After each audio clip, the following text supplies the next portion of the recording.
Biz endi Shukurjonni bilan birga o'ssak dedik, universitetda o'qib.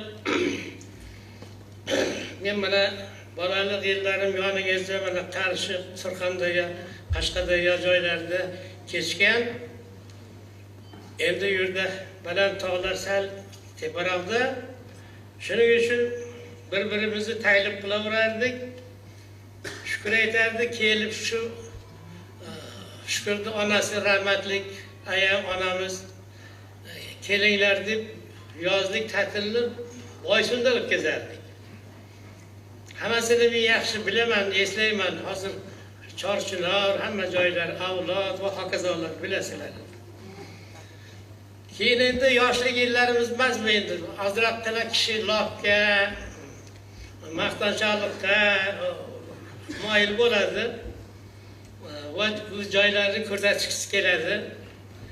Menga aytardi, Shukur, men zo'r ovchiman. Ovchi bo'lsa qani.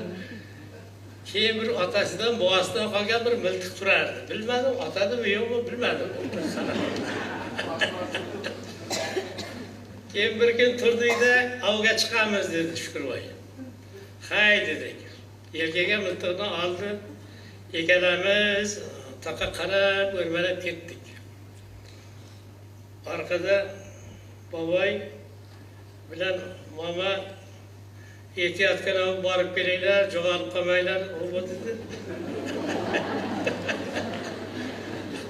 Xo'sh. Endi dedik, Adirdan teparoqqa chiqdik.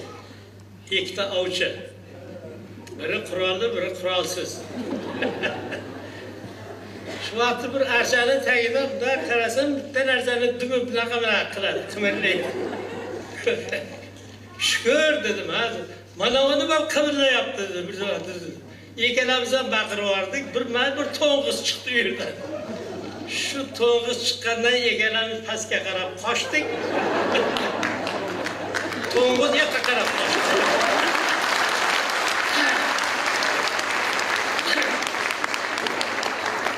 Men keyin aytdim, biz-ku aman esan uyga kirib keldik, to'ng'iz hozir ham qochib ketyapti.